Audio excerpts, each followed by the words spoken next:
Mr. Isaac. How are you doing, sir? I'm good, Ryan. Yourself? Good.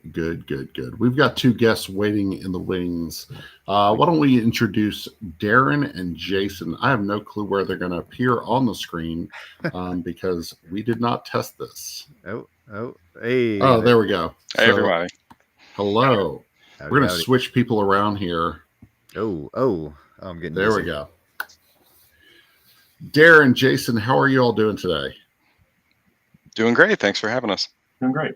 Absolutely. So Darren and Jason are part of Dirtle Games, and we have them on to talk about their latest two-player game, which we'll talk about later in the show. They also have ties to a favorite series of mine and Aaron's, which we'll talk about.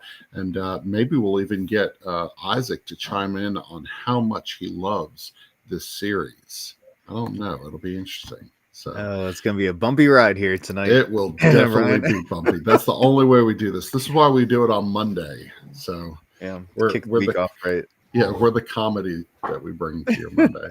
So anyway, so let's start off. Darren, Jason, let's start off with our first question. What springtime activity gets you pretty pumped this time of year? I guess I'll go first with this one. And this is going to sound like a joke, but it's not. Last year, I bought a pressure washer on clearance from Costco. Okay. And I pressure washed everything. Not just in my house, like everybody I know. I went to all of their houses. Nice. I didn't even ask permission. I would just show up and like pressure wash their driveways. It's amazing. That's pretty awesome. So it's about that season again. So I'm ready to get it out and start spraying stuff. That's cool. I've got like tiny swimsuit summer, which is my thing. You've got pressure wash summer, so I mean there's successful video game franchises around it, right? So that's true. I wear my short shorts when I do it. It's fine. Oh, okay, good. That was my next question. Of course, yeah. So Jason, what about you? I'm excited about Little League Baseball. My sons get to be on the same team this year, and I took over the head coaching for the first time. Oh, so snap. I get to learn what it's like to be yelled at by parents. So I'm pretty excited. And I always describe that Little League Baseball as like a really complicated board game with like unreliable pieces. So I'm excited. How come Billy did so well last week, but he can't hit the ball for 3 weeks in a row? What's the deal? Yeah, that's fair. That's awesome. A real thing. Yeah. So my springtime activity, gardening. I didn't jump into gardening as much as I have in years past last year, and I actually missed it. And so I've been thinking about planting some stuff this week and just getting it kind of in starter trays. And so that's what I'm super pumped for as spring comes around. That's fair. You have spring weather though. Yeah, we actually get spring weather in the south. Yeah. So we're here down in Georgia. We actually gets hot. So yeah. It snowed yesterday and it's going to be 78 tomorrow. So that's the Midwest weather. Yeah. So I love to rollerblade. It's one of my favorite types of cardio exercise in the world, and I'm super excited to get nice enough to go out. And Bob loves giving me crap about it, but I just really enjoy it. I've 6 miles one way, 6 miles back to the gym, and it's one of my favorite things to do to get out and get that fresh air time. So. Darren, when you said yours was odd, I was hoping you said rollerblading. I secretly was like, Darren, please preface this with like, this sounds weird and everybody else hates it, but it's rollerblading. Man, I was like, a different timeline and I would be the rollerblading guy. I rollerbladed a ton until I was about 25, and then my skates broke and I never replaced them. Yeah, that's how I got to middle school, was rollerblades. Yep. Oh, really? Yeah, it was something to do during the pandemic. Like we have this crazy long trail in our neighborhood, and I couldn't go to the gym, and I would go out every morning and just go as far as I could and come back, and just it was good. Cool. It was fun. It was a great time. Really fun. Nice, very cool. So, question 2. You want to take it, Isaac? I can. You got a yo. I'm not sure which channel mine or yours. That's one of our guys. He's one of our durdlers. Oh, there we go. Watch on one of the channels. There we go. Our second question is, what percentage of your gaming is just 2 players? We're going to be talking quite a bit about playing games at 2-player count. So what percentage of your gaming is just 2 players, and who are your favorite people to play 2-player games with? I'll start. Overall, my games are probably like 95% 2-player games because I come from like a TCG background. Okay. I have like 10,000 games in Elder Scrolls Legends, and I played like Magic Pro Tour and Versus System and like all of them. And now I'm playing Lorcana and whatever. So when it comes to who's my favorite player, it's like the opponent, like just someone that sits Anybody who will play. Yeah, exactly. Yeah, That's other good. than that, family for sure. For sure. That's awesome. Yep. Mine's a little different. I'd say mine is only about 25%.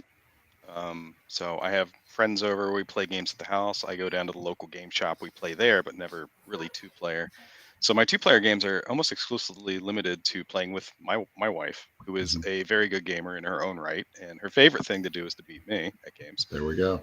And probably Jason. Like if I play games with Jason, that would be my other 2-player experience. Otherwise, it's almost always a higher player count. Okay. Also, Darren's my favorite person to play. I forgot. Oh, thank There you. we go. What do we do this? Anybody, also Darren. Also Darren. So That's fair. yeah. So Star Wars Unlimited TCG. Yes, I'm watching that one, but I jumped into Lorcana, so I can't do both. So it's one or the other. Yeah. Oh man. So I would say probably 30% of my gaming is done at the 2-player count. My wife is the one I play the most with, but then I also play some of our writers on our site, Bob and Phil. When my wife is out doing something or she has plans already, it's always fun having them over and playing a game and try to evaluate. We're always reviewing stuff, always playing stuff to get feedback, and so it's fun getting their feedback on stuff like that. So 2 players, about 30% of my gaming. So go ahead. And generally when it comes to design, a lot of our games all started as 2 players just because it's the easiest to design against. Yeah, absolutely. Darren and I play just a ton, even if the game is like primarily going to be 3 or 4 or more, that 2-player experience is the first place we check. Absolutely. That's good. So. I also said 25 to 30%. So we're thinking around the same. I don't know if you saw it in my notes. My wife is currently probably the one I play most with. For quite a number of years, it's been my son, who would play any game I sat in front of him to help me review it, to give me the most honest, brutal reviews of what he thought of games. And I use that very much as one of my measuring sticks, is how does this young man, who's probably in your target audience, love or not love this game. But as he's getting older, he's a senior in high school. It really is more my wife and I when we just play 2-player games. And, I do enjoy a TCG scene. I started playing Magic in 1994. So I've got a few years. Yeah. I've got a few years. That's when I started, but I was a lot younger. Yeah. So I was cracking Ice Age packs, and then I'm watching how much they're selling for it. Shows now just boggles my mind. Yeah, but like I get super competitive into a couple TCGs, and Lorcana I have like the toe dip into, but not like, I cracked a box, I'm gonna make a few decks. Like TCGs are tough for me. We need to do an all TCG show first off, Ryan. Yes, we're gonna do that. But I'm a 0 or 100. It's really hard for me to be like 25% into a TCG. Like I can't just kind of do it. And I love watching Bob because this is his first like all in on a TCG. And it's like, it reminds me of like those early days for me when I got like, and you're just studying theory crafting. And like I love it. I love watching people get passionate about games, right? No matter what that is. Bob's our dealer. So Bob Kroll he came over, he needed to give us a couple cards, but he also wanted to try out some stuff. Anytime he's trying out a deck, it's about the only time I'm going to win against him. So I always take those. So yeah, take the wins where you come. Yep. So somebody in the comments right here, Duel in the Dark by Z-Man, a 3D pilot fighter game about British and German air. I think I know that. I don't know that one. I do not. It sounds like are Are the planes on like the little sticks and they have different altitudes? Something I like don't that? know. I know there is one like that, but I don't know Duel in the Dark. That's interesting. Hmm. Very cool. So Cody chiming in there. Thanks for chiming in. Yeah, that's awesome. By the way, if you're in the comments, okay, yeah. Oh, there you go. That is Yep. it. Okay. So we love feedback from the audience. So if you're in the audience, whether you're on YouTube or in Gaming with Sidekicks group or on our Facebook page, be sure to jump in, share your thoughts and stuff, unless you're a bot and you want to share crap. So, yeah. We'll get that too. All right, we got at least 60% two-player gaming, either because niece or nephew wants one-on-one time or because they've abandoned the table. That's good, Kelly. I like it. So, all right. So, all right. Anytime Jason makes a new deck to lose against. I play against him, and Star Wars Unlimited is our That's new. pretty accurate. So yeah, we are constantly building decks and theory crafting. And I forgot about this game. Oh, shit, Yeah, that the would have time been my you top. killed me. Dang it! Oh, I really love that like game. that one. Yeah, Yeah, it was an experience of a game. It was a literal legacy. and you talked that one up to experience. me, and then I loved never it. even played it. I loved it. So, and then love you guys, Michael. Michael, thank you so much. We have Mike on here. We should get Mike on here. That's true. That's true. Mike's All right, let's go on to the next question here. Two-player games can pit people head-to-head. What do you usually look for? What do you prefer in your two-player games? What's something that kind of draws you in? Mechanically, I think two-player games can kind of be all over the place. Obviously, we just talked about TCGs, and we're here to talk about logic and lore, which is totally the opposite. It's totally different. Yeah. But I think a really good two-player experience is both players are going to feel like they have a chance to win, and then the person that feels like they're winning will change over the course of the game. Yeah. So a person may have a slow start and a strong middle, and then be unsure at the end, and that may flip every time they play. But each player, at some point, probably feels like they're ahead. Yeah. And if they're not, they feel like they have the opportunity to get back in it with one good play. That's good. That's good. I'm really excited when I lose.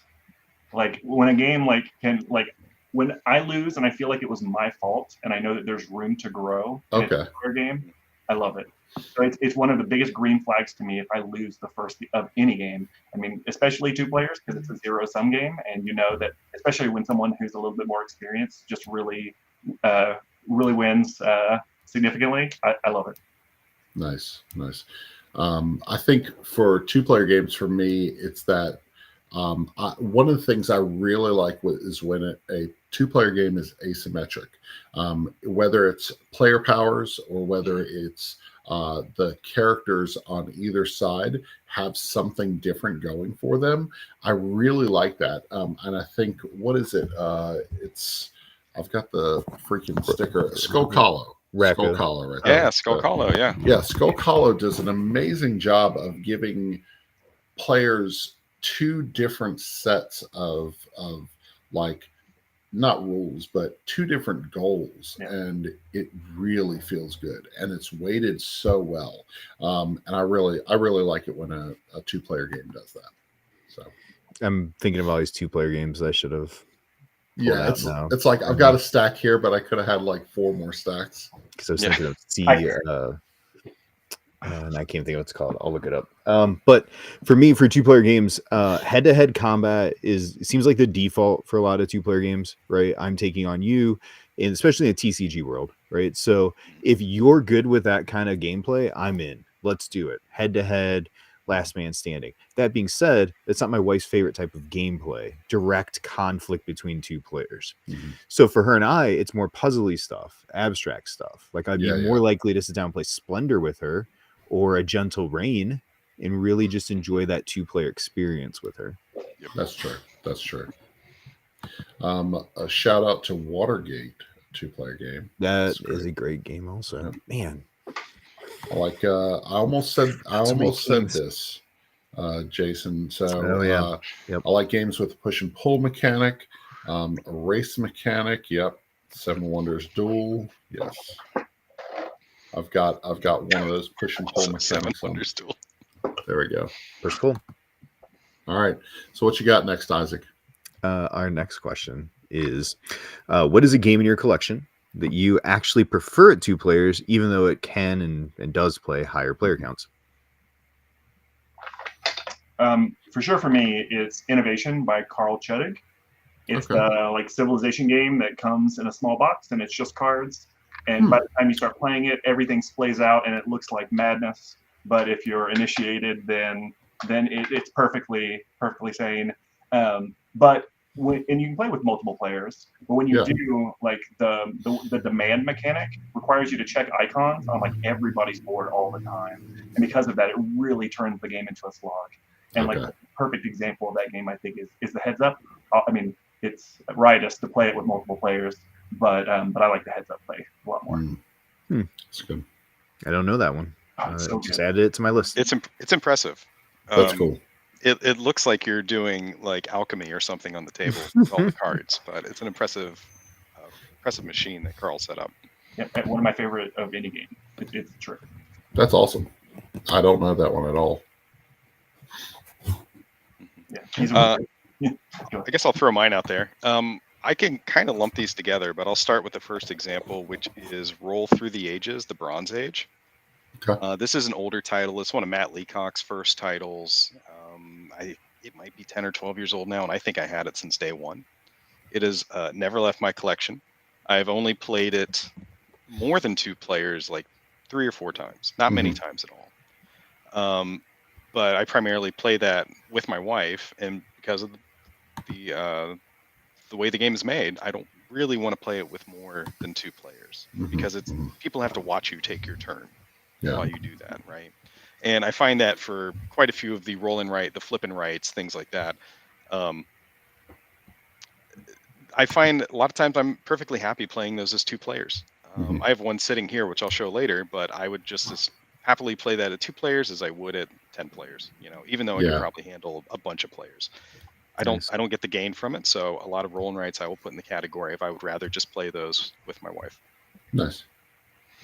I really enjoy Castles of Burgundy at 2 players. I feel like the turns are snappy, they're quick. It's my preferred player count for that game. So I've played it at higher player counts. I feel like sometimes the decision making for some people, they'll just kind of like sit there a little too long. But at 2 players, it is the essential like sit down on a Sunday morning or a Saturday morning with a cup of coffee and play it against your favorite person, and that's one I love. That game's excellent. For years, that was, I think, the best way to spend $20 on Amazon. Oh, 100%. Yeah. This innovation game, I just like that's $20 game too. That's crazy. Is there a bunch of expansions for it? Is that what I'm seeing? Yes. Nice. And they redid like a super duper huge all-encompassing expansion thing that's a little pricey, but you can get enough just out of the base, and highly recommend. That's awesome. Yeah, just as adding it to my You could do a list, whole and then like episode on there's innovation. so much stuff that came up. It looks great. For me, as I started thinking through like what games I like. So when a game cuts chunks of itself out to make itself a 2-player game, like you're gonna not do these things, or you're not like, I don't care for that. Like I want it to be 2-player because by the time it gets back to me at 4 players, the board state has been so messed up, or I can't plan ahead. So give me a game where I can plan a little more at 2 players so I can take turns. And again, puzzly abstract. Azul is what hit first for me. It's because in Azul, I can push and pull with you. I know what you're going to take. I think I know what I'm going to take. I can kind of make those moves, where at 4 players, I have no freaking clue what's going to happen by the time it gets back to me. So that's where a 2-player sits well for me, I think. That's so true with Azul. What always ends up happening when we play as a family, you want like the one of the kids like, no, you're supposed to take the ones that they were going to get. Like you need to be the spoiler. Come on, do that. Whereas a player, it's very clear. It's very at higher player counts, it's tactical, and at lower player counts, you can be strategic with it. Right. That's cool. Absolutely. Yep. That's really good. Okay, so you're on the show today, Darren and Jason. We're talking about a new game that you all have that is going to Kickstarter actually tomorrow, being published by Weird Giraffe Games. Give us a little background about the two of you guys are game designers, and so you have Dirtle Games. Give us a little background before we get into logic and lore. Sure. So Jason and I formed Dirtle Games. Nobody else is permitted in the club at this time. We've been doing this since 2020. We became a business officially in 2022. That sounds right. And we design games. So our first big title that came out was Unmatched Adventures Tales to Amaze. That's the one that got us together. That's the one that got us to designing. But before that, we were just playing games together. And we were working our way through the top 100. We would get together once a week and we'd look at the Board Game Geek top 100 and be like, have you played this one? No? Okay, we're going to play this online this week. Just get the experience with it. Jason presented one week the opportunity to enter a fan deck design contest for Unmatched. And he says, do you know Unmatched? And I said, yes. He says, do you like Unmatched? And I say, it's okay. He says, do you want to do a fan design contest? I said, heck yes, I do. Let's do this. Yeah. So we did the fan design contest. We found out we like designing. We worked pretty well together. And we decided to design a little more Unmatched. And, 3 years later, it's probably on your shelves right now. That's where that ended up. That entire shelf right there. After that, we were like, well, we can't just keep making Unmatched. They're not going to pay for all our Unmatched. So what else can we do? So we started making other stuff. And we made other games before Logic and Lore, but this was the first one to make it to market. So nice. So a little bit into Unmatched. So Aaron and I started Friday Night Fight almost 4 years ago because of the pandemic. So we started Friday Night Fight, which is our Friday Night Unmatched series that's been going on more than 3 years, which is wild. Tales to Amaze is so well done. It like just the structure of the game, how it plays out, the fact that it supports up to 4 players, like it just is phenomenal. And I think one of the ways that I think that it's going to be an entry point for a lot of people into Unmatched, because it's some people don't like the head-to-head combat, but Tales to Amaze allows people to come in with that co-op understanding, even kids, kids who are like, I want to play this miniatures game. Okay, cool. Come in. We'll figure this out. We'll figure out this puzzle together. So, and Isaac, you have some thoughts on Unmatched, right? Because you're as big a fan of Unmatched as I am, Isaac. I also think Unmatched is probably okay. However, I have not played Unmatched because Ryan has not taught me. You're a liar. You haven't taught me. I haven't taught you because you refuse to learn. That's probably you can't teach people. At this point, it's just been a like I haven't played it this long. Yeah. Why start now? It's a game I'm very familiar with, the Star Wars Duels, and have played. I still have my copy of that. So really? In the basement. Yeah. Nice. Missing. I mean, it's beta. I mean, I played it, right? And so, but yeah, it's a game I am not intimately familiar with, not to the point that Ryan is with losing. He has a losing record to his wife, to my understanding. No, I am winning. I think I'm up 6 games now. That feels incorrect. It does feel incorrect, actually. So there you go. That's probably how I feel. That's probably how it feels. What Bob just said there. Yeah, I'll play it, but it's definitely your and Aaron's game. There we go. So we started that way, but then we fell in love with it. So it's so good. It's so much deeper than we expected, and thousands of games later, I love it, and I would happily play it. 100%. There's a thriving competitive scene. There's a tournament match going on right now. Like we tuned off from that to come to this interview. Well, thank you. There's a tournament scene on there, and they are very good. I don't play them because they would beat me. Like a drum.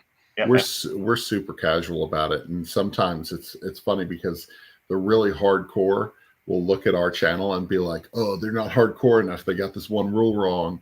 And then I just look at the tournament stuff and I'm just like, nope, that's definitely not for me. So I participate in those, and I'm currently ranked, I think, 5th, so I take it pretty seriously when I play online. But then Unmatched Tales to Amaze was an opportunity to play with my family, because it's hard to take your foot off the gas, and it was just a great opportunity to bring that more casual side into it. So I think it's gonna bring in a lot of new people into the Unmatched universe. So let's talk about your 2-player game that goes to Kickstarter tomorrow, Logic and Lore.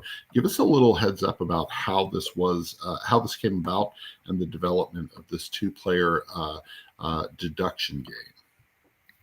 Sure. So the genesis of Logic and Lore actually started Gen Con 2021, which there were not a lot of people at that Gen Con, if people remember the world back then, but we were there. And one day at breakfast, I brought in this idea of like, what if you have like 7 cards and you have to get them in order and you don't get to look at them? And like, that was the idea.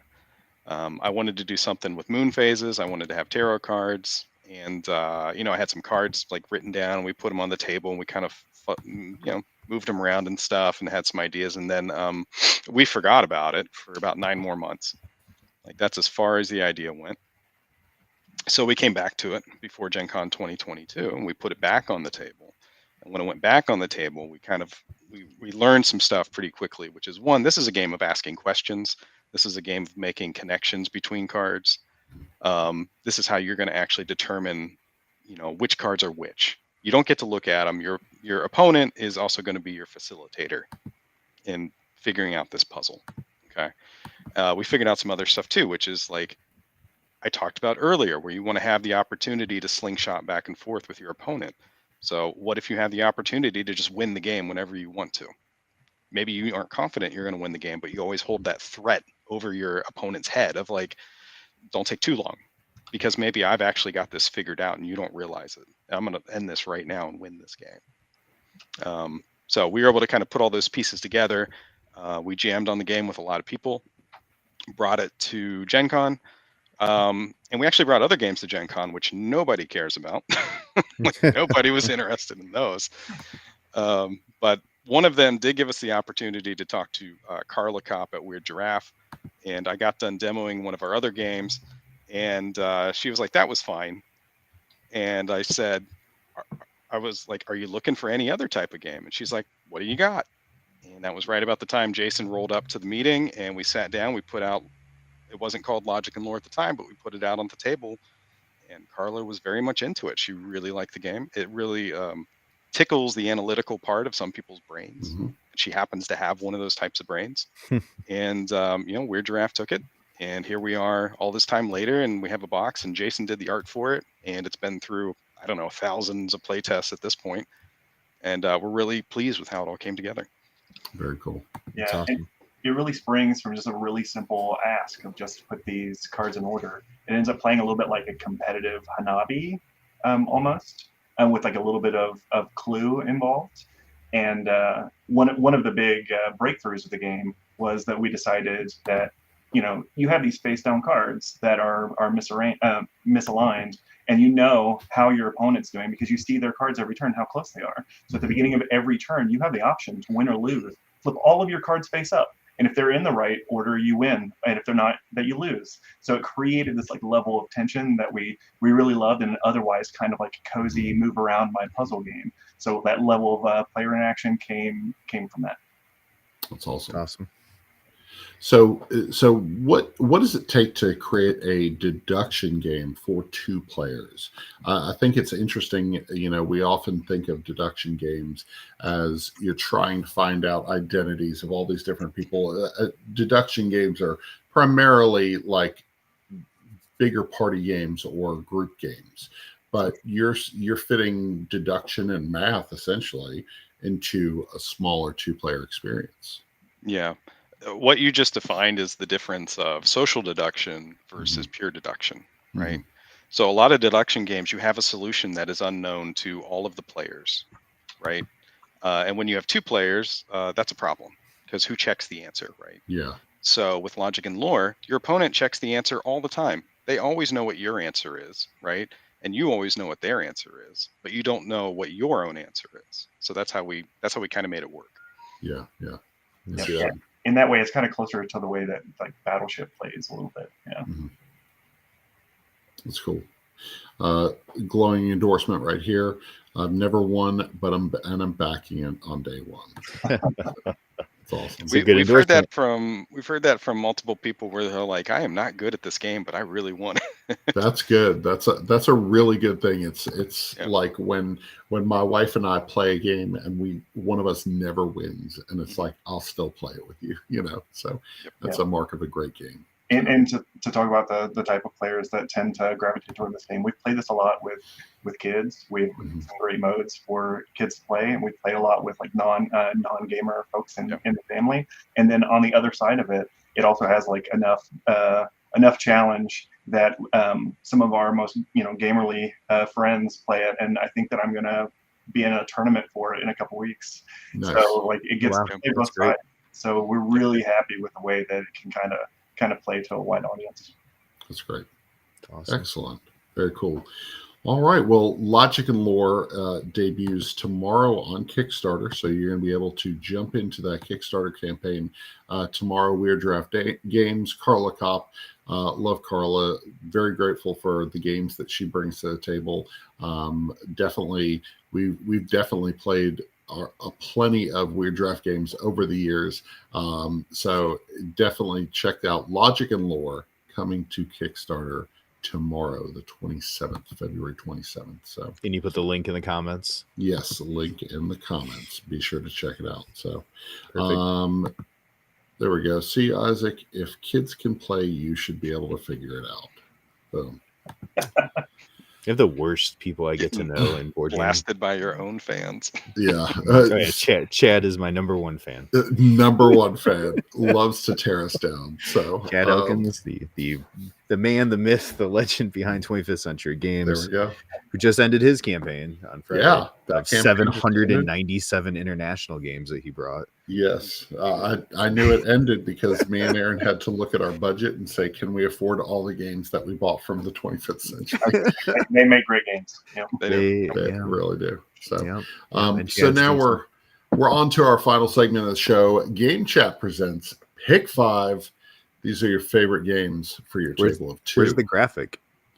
One day I will make a graphic. Where's our throwback graphic? We haven't done that. Well, we're going to do that once a month. We did it earlier this month. Yeah. I made that graphic. I sent it to you. I know you did. You will never make a graphic ever again. So anyway, Pick 5. This is where each of us, let's do each of us. Each of us gives 5 games that we really enjoy and want people to know more about. It's not the best 5. It's not our favorite 5, but it's 5 games that we want you to know about. And so we're just going to go around starting with Jason in the corner. Jason? Yep, there you go. You got it. Jason in the corner, and then we'll just go around.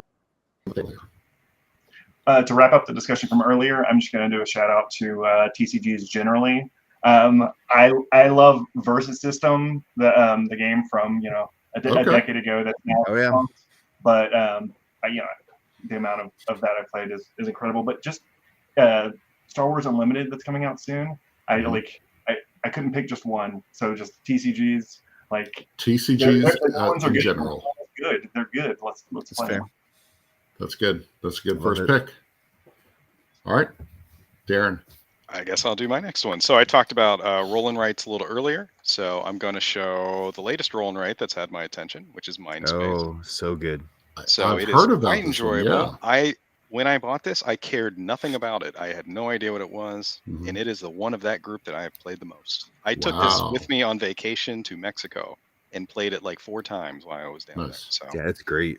It is really enjoyable. The flip and write system is very nice, and it gives you the little spatial puzzle of filling in your colors strategically to fill out your brain, whatever that That's means. awesome. Very cool. And it's tight. And it's super tight. It is very tight, and it does the simultaneous turns as well. Yeah, so everybody's writing at the same nice. time, which is nice. All right. Jason loves Mindspace. Did you get those brain dice?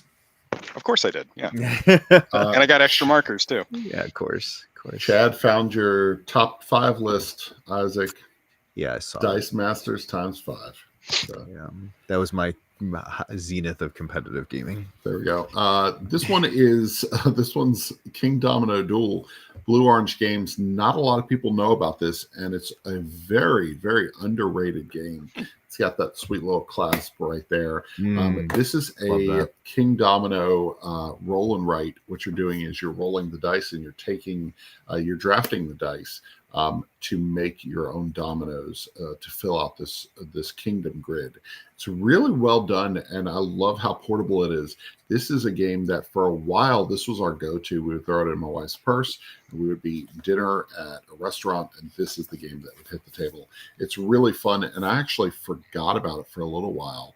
But if you can find a copy of King Domino Duel, it's a lot of fun. So, Jimmy loves it. Thanks for joining us, Jimmy. Yeah, Jimmy, what's up? So I went with, when it comes to strategy 2-player games, my gold standard right now is anything that the good team over at Pencil First makes, especially Steve and Ed. Yes. And their newest one, the pottery one, was amazing. I'm dragging my heels sending it back because I really want to keep it. But Floriferous is probably my wife's favorite, I think, of all of them. It's smooth. It's just easy, puzzly. Their new version of this is the pocket size edition, which I don't have, but it's like a small tuck box and it plays the full game of Floriferous. I just taught a group of people to play that 2 Thursdays ago, and they fell in love with it. It's great. It's beautiful. Chad's not a fan of the flippity flappity boxes. The flip down boxes. Well, you're going to hate this box I have coming up then, Chad. So many flipping and flappings. So, man, magnets everywhere. So, all right, number 2. All right, for my second, I will bring up a flippity floppity box. Oh, flippity flop! Brand new Avant-Garde by Resonam. So it just I've seen that. It just fulfilled the backers. Okay. And my pitch for this would be that it feels like base Dominion, and all of the cards are just suits and numbers. Okay. And everybody plays simultaneously, so that the rounds are very quick. And it is just beautifully done. It has this like abstract art theme to it. They did an incredible job. And I won't quite show it to you, but all of the cards are put into boxes in like a spiral. So you unfold the tuck box and it lays flat. So that I remember seeing that during the Kickstarter. Okay, yep. Yeah. Max over at Resonam. Wow, that's really cool. Like my family is loving this, and I've also been playing it competitively. Heads up, I'm really excited about it. That's good. Bob has a suggestion. He takes Twilight Imperium 4 to Buffalo Wild Wings, plays it with dinner, just puts it in his wife's purse. So Val has a big hot takes. Yeah, Val's got all the big purses. Yes. Yep. In the theme of flippity boxes, everybody's doing the flippity boxes. Yep. This is Fugitive. This is Fugitive's so good. This is in the Burgle Bros family. This is the Fowlerverse. I love the Fowlerverse. This is a great 2-player game. One person is on the run. One person is chasing them. There's face down cards and a line here, which, if you're wondering, yes, this was a bit of an inspiration for Logic and Lore. Nice. So I played this primarily with Jason. I played it with some other people as well. It's a great tight game. I like it a whole lot. There's a little extra content in the box. I've never actually bothered to touch it because I like the core experience so much. I think that's on BGA because I've played it digitally a couple times, and I think really like it. So, yep. The next one, my sister-in-law bought this one for us a couple years ago, Morels. This is all about collecting fungi. This is a really fun 2-player game. There's a lot of tough decisions as you're trying to find the exact things that you need and cook the mushrooms. This is kind of a classic 2-player game, and I think it's a great one for anybody's collection. I think there's been a couple different versions of it, but this one's from a couple years ago from Two Lantern Games. Nice. Probably my favorite game in the last 6 months or so to teach people, and it plays wonderful 2 players, is Sea Salt and Paper. Yes. This is a great 4-player game. It's a great 3-player game. Yeah. It is just as good at 2 players. And again, that strategy push pull of I saw what you took and I know what I'm taking. I will play this I will actually put this in a purse of my wife's and take it as opposed to Twilight Imperium, and that would actually get played a few times. So Yeah. We've got chiming in. Chad is welcoming the Mushroom Overlords. This was the beginning of the Mushroom Revolution. I don't know. This was before the Mushroom Revolution. That Smurf game is coming out soon. Soon we'll have a Mushroom Kingdom, maybe. They're trying to take over. So I don't know what year that is. Okay. Anyway. Number 3. All right. My next one is, speaking of push and pull, it was mentioned earlier in the chat, Watergate, the push and pull of trying to take down the Nixon administration with like the tack and yarn board, trying to get all of the evidence together. It landed so great for us. It felt like what I got out of Twilight Struggle and like a 40-minute experience instead of like a 2-hour experience. And we loved it. And we also loved the way that the games worked, that when players were uninitiated, it seemed like Nixon won more often. And then as soon as the players were in the know, the Nixon started going down. It was great. There we go. So Becky said, just got Sea Salt and Paper expansion. We picked that up yesterday and are going to play this after the show, hopefully. So yeah, it's good. The lobster's awesome. Good old lobster. And then Chad Elkins with that hot take, Freshwater and Fabric coming out at Essen this year. Nope. He's all over the place. Man, Chad is on it tonight. He must not have been interacting with people very often, because he definitely wants to interact with us. So, all right, I'm going to throw out my next one here, because not all good games are new games. Yeah. Jaipur, 12, 15 years old or something. Yeah, amazing game. There's a certain greatness of a game that you can just throw components on a table and deal out cards and start playing. Yeah, and the there's a reason why some of the longest lived games are able to set up so easily. Jaipur is a great set collection game. There's the pressure in the game of when do you want to cash in your cards to go for the goods that you have, which are your point tokens. You want to store up and try to get as many as you can, but if you store up too long, you might get them sniped out from underneath you. Also, it has a lot of camels, and I like camels. So go with Jaipur. I'm camel ambivalent. I enjoy camels. They're fine. They're there. It's fair. I was about to say they're very humpy, but that's not. Nope. This is a family show, Ryan. Yeah, I just looked it up. It's 2009, so it's 15 years. It's even older. Yeah. Okay. Yeah. 15. Wow. So, yeah, this one is. I think this one might be 2 generations old. I've had this one for quite a while. We have the new one. Actually, somebody was getting rid of it, and I was like, I will take that off your hands. So Jason with Splinter Duel, Lenancy, Watergate, Quarto, and Blitzkrieg. Very nice. Love Splinter Duel. Yep. And then Jimmy Hudson with all of the camels. Let's talk about Radlands. Radlands got that Mad Max inspired neon flavor. This is a fantastic 2-player game. Has lots of variability. You basically have these bases, these 3 columns, and you're trying to defend those bases and put troops out there from a central deck. And you're trying to, I think water is the currency, and so it's really, really cool. Radlands is a game that I missed out on, but when I found a copy of it, that was actually Chris Goodlett. Shout out to Chris Goodlett, sold me a copy of Radlands at Tantrum Con a couple years ago, and it is a fantastic game.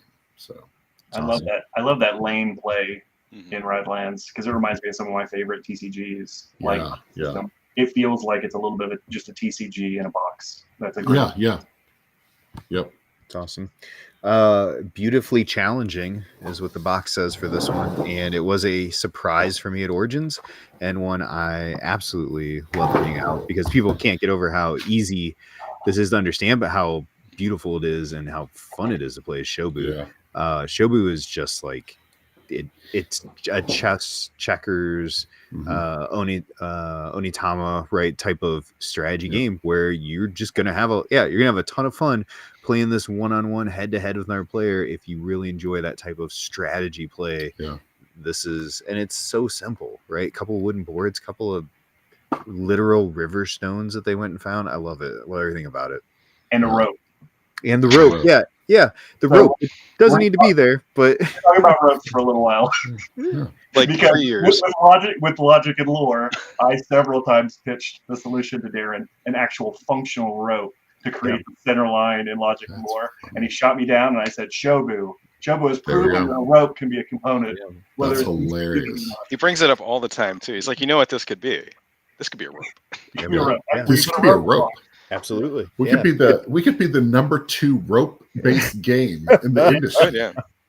Yeah, it's like the mushroom revolution. It's just Yeah, just the like rope now. revolution. It's like, why are there so many ropes in all these games? Yeah. So I see Kurt sitting there, and it's like, we gotta make more Shobu. So he's like pulling out the rope and cutting it himself. Yeah. Poor Kurt. I did hear rope span is the next That next is game the coming next from one. Jamie. Yeah, Yeah, a lot rope of span. different. Just 187 different 215 rope drawings knots. of ropes. Yeah, Yeah. just different knots. you know? Yes, Like, oh, the yes. old sailor knot. There we go. Oh man. We are on to number 4. 3, That was 3. 4. That was 3. We're on 4. We're on 4. We I got can't count. Kelly's list here. What she got? Kelly's list, Cathedral, Mandala. Oh, That's a really good one.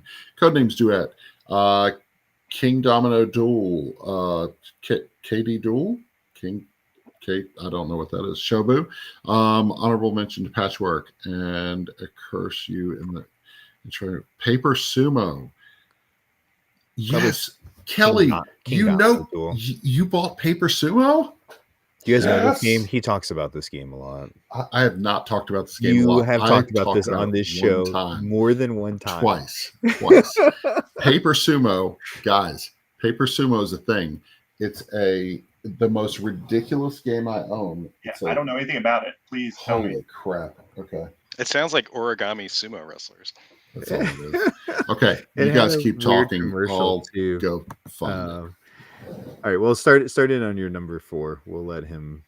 Okay, I'm gonna just talk about right. Love Strike. Like, if you don't have this game, you should go buy 2 copies right now. One Yeah. for you to play, and the other to give away to the person that you love the most, because it's just so good. It's push your luck at the absolute finest. And if you haven't seen it, like, what's in the box is like some dice and the bowl and a little mat. That's it. That's all you need, and it is hours of fun. It is great. I know the family of one of our Durdlers, they own 3 copies of it, so that 3 simultaneous games of Strike can be going on in their family at the same time. It is great. Like, I've played it at restaurant. It's A+. Everyone should own a copy of Strike. The pitch So for do that you- game is fantastic. I've had people be skeptical of like, oh, I don't want to play one of your nerd games. I'm like, can you throw a rock in a bucket? And they look at me like funny. I'm like, no, I need you to verify this. Yes, Seriously. yes. Like, can you throw a rock in a bucket? Yes. Okay, then we can play Strike. That's good. Have you participated in the Gen Con tournament at any point? You know, they do a. I've heard of it, and I would love to. Yeah, so last year I got drugged to it. A group of us went, and so you can compete at the table, and they literally bring out like a plastic salad bowl with a fistful of dice at every table. So it's not a bunch of copies of Strike. It's literally just play in the bowl, and you play for your table, and then you play for your area tables, and then there's finally like a 3v3 at the end. And I actually ended up winning the whole thing. It was crazy. It was nuts. I'm going head to head with the last guy, and he's got like 10 dice, and I have 3 or 4.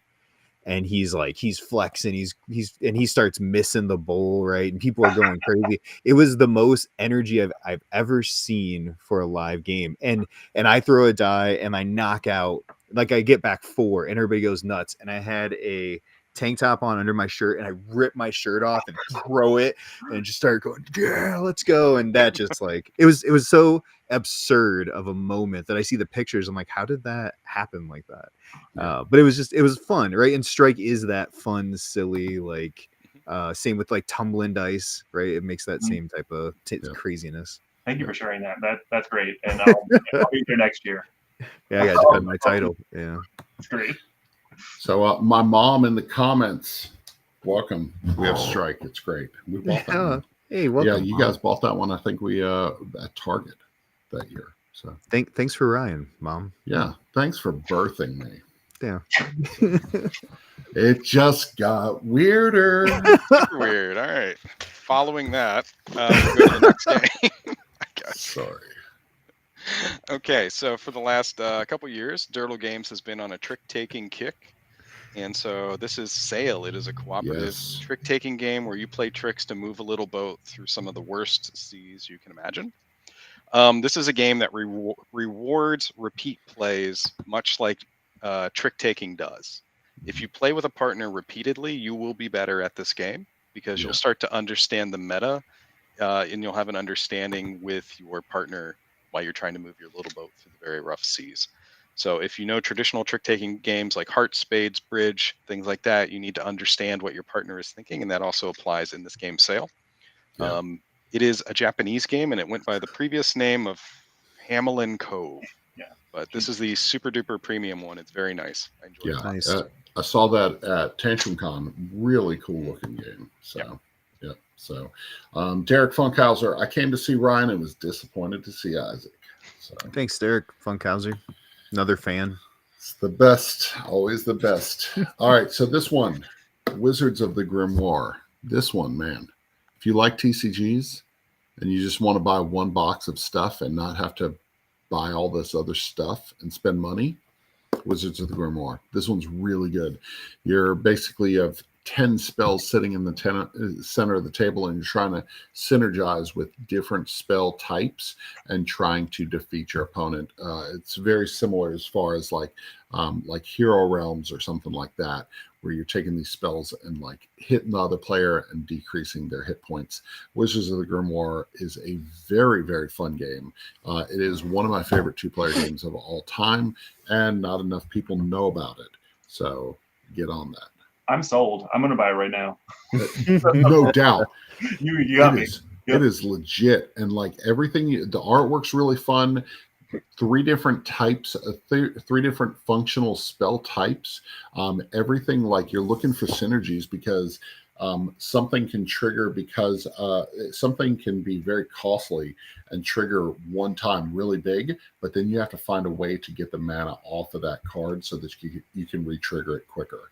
It's really good. So Sounds like a good one. Yeah.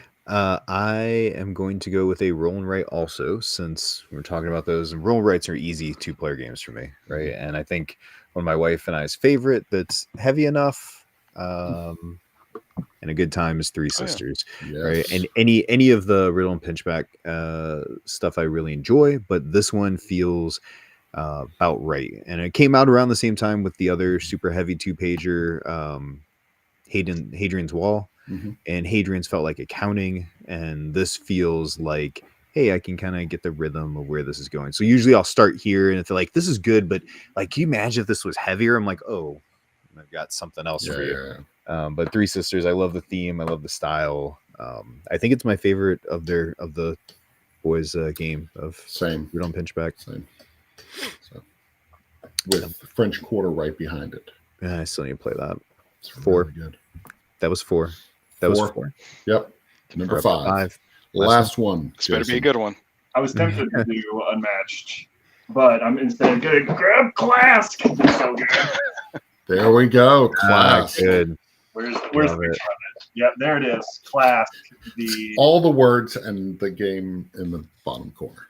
Yep, the magnetic like sports type of bar top / almost crokinole type of just terrific Crokinole experience. so Yeah, I much. love crokinole too. Yeah. But every time I bring Clask out, doesn't matter the crowd. They immediately you understand the mechanics, and it's terrific every time. You feel like you're good at it in 20 seconds. You're That's not. cool. You feel like you are. It's so good. That's good. We got OSHA on us. Almost had our first workers' comp injury on the show with that Clask lift. That's true. It was heavy. It only happened one other time when Isaac dared me to climb to the top of a ladder for no reason. Things happen. So things happen on the show. Darren, what's your 5th one? Well, this is going to be a bit like saying you're like a fan of the Yankees, right? It's super easy to do, but I'm going to say Seven Wonders Duel. Hey. It stands on its own strongly, even compared to its excellent predecessor, Seven Wonders. I've played it easily 100 times, and I'm still not tired of it, and I haven't felt the need to buy a single expansion for it, though I know they exist.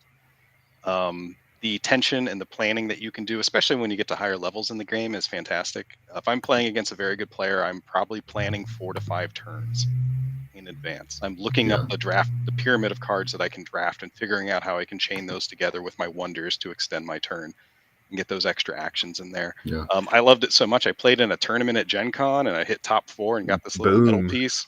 Like, That's so, awesome. I love this game. My wife, it's my wife and I, and she's my primary opponent in this game. This is probably our favorite 2-player game, maybe ever. So, Nice. Nice. Duel. That's awesome.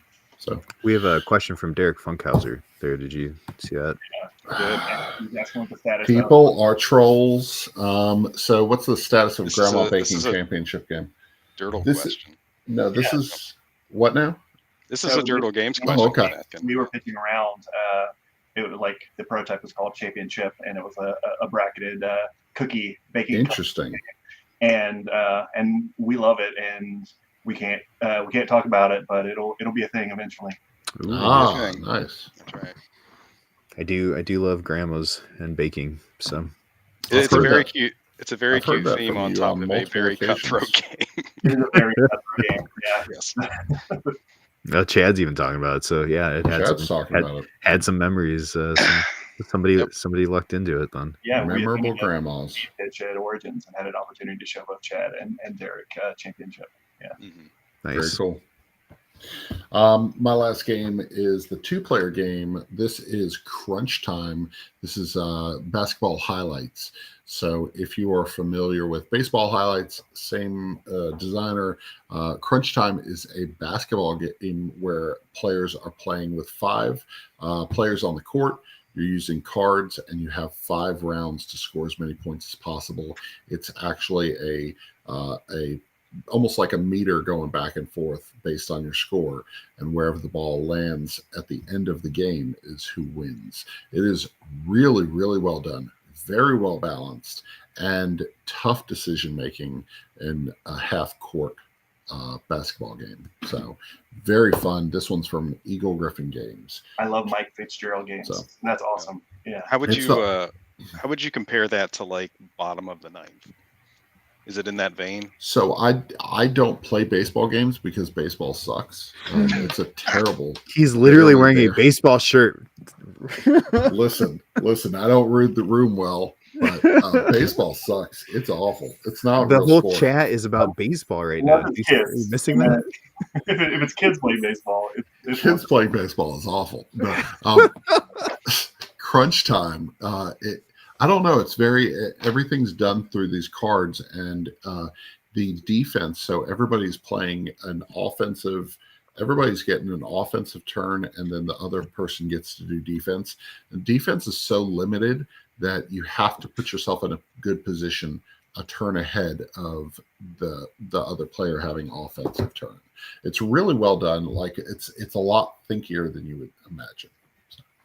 I like football highlights more than I like baseball highlights. And I haven't played Crunch Time, but it's on my shelf of like, oh crap, I need to review these. So the chat has turned against you. Oh, Ryan, it has. It has. because you have 3 big baseball fans in there. I know. In Bob, I know. Derek, and Chad. So Hey, listen, I said what I said. So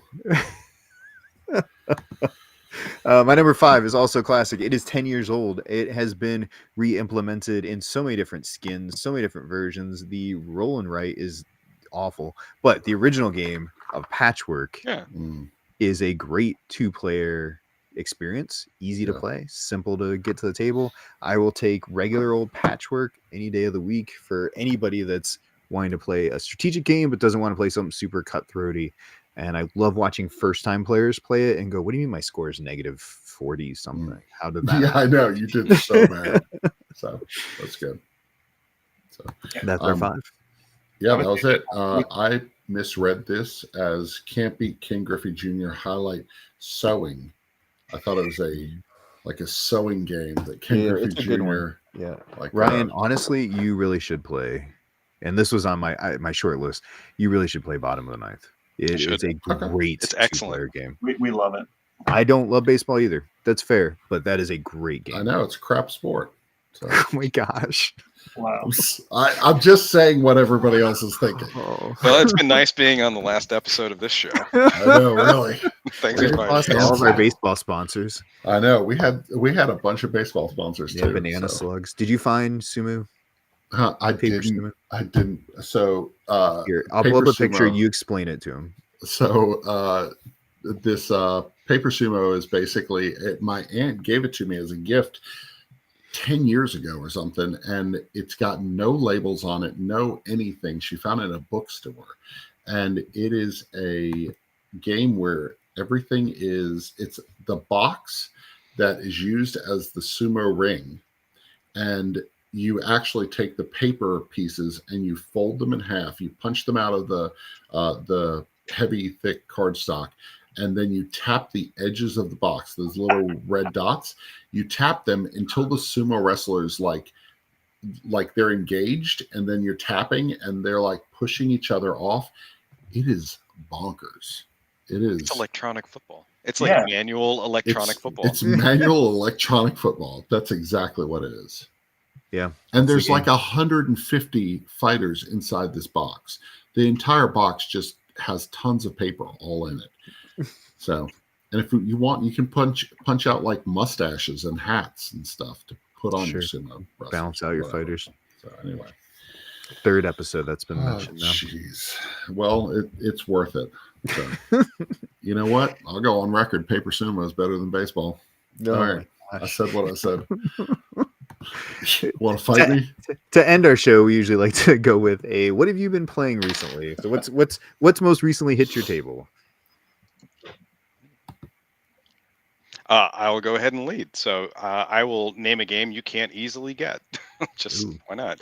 I've recently been playing a game called Rumble Nation. It had a deluxe release, and it is currently only in Japan. So I managed to get a copy here in the US. It is a super lightweight area control game. It plays with 4 players in about 30 minutes. I think it's an excellent gateway area control game. I like it a whole lot. So Nice. And I've been playing a lot of Blood Rage lately. Oh, We've both kind of been in an area control kick recently. So yeah, I hadn't played it very much until recently, and now I love it. Especially the Steam implementation, because I can get a game done pretty quick. yeah, That's we cool. played a Do you lot of area normally- controls lately.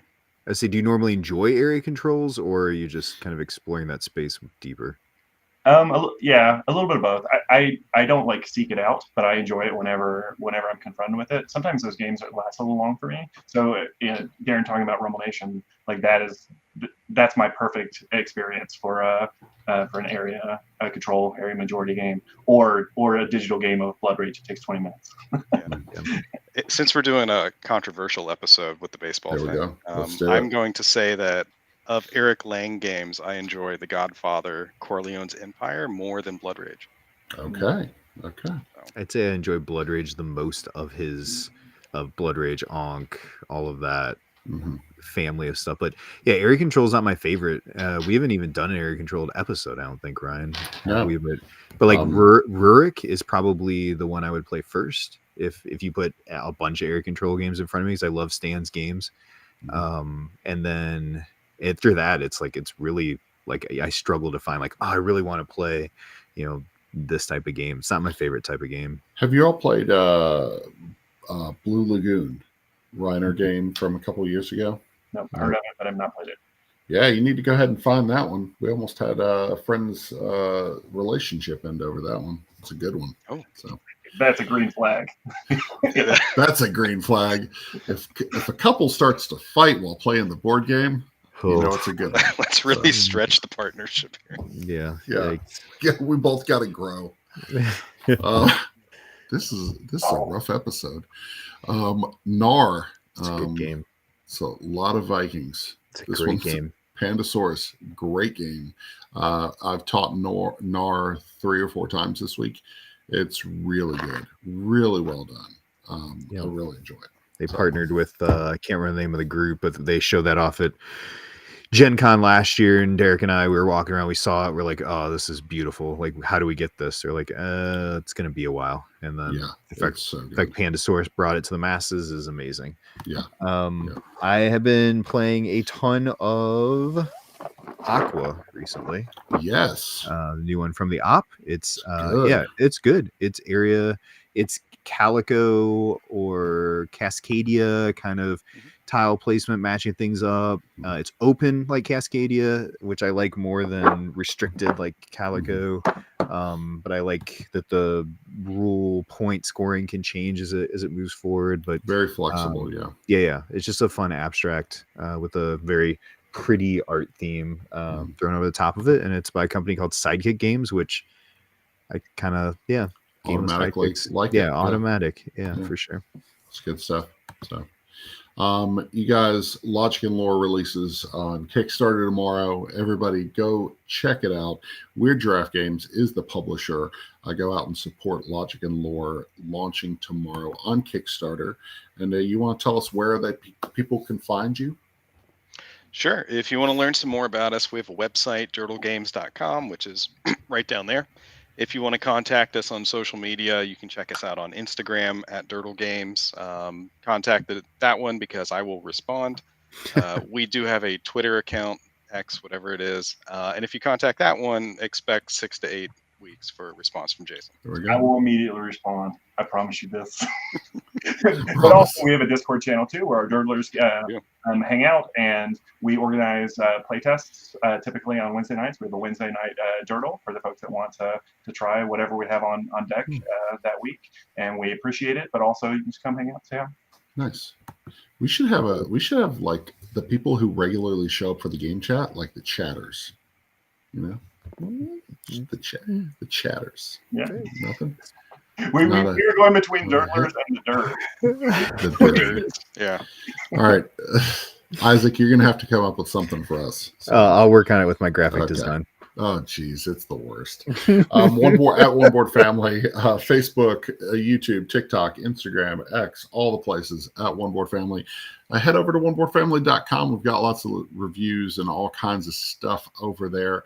Tomorrow, our full review of Trio, a game that we love and have been playing for a long time under the name Nana, is going up. So check that one out tomorrow. Very nice. I am over at Gaming with Sidekicks. You can find us on Instagram, the X. Oh, you fixed that. It's X now. Look at that. I do TikTok, things sometimes. Facebook, MySpace, AOL Instant Messenger. You can find us in all of those.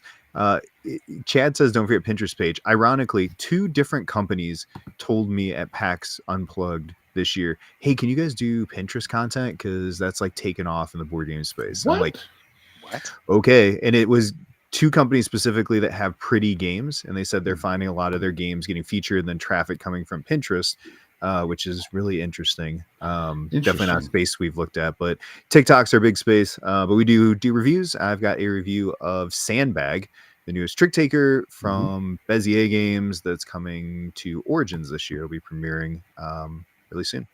Nice. Chad said the chatters.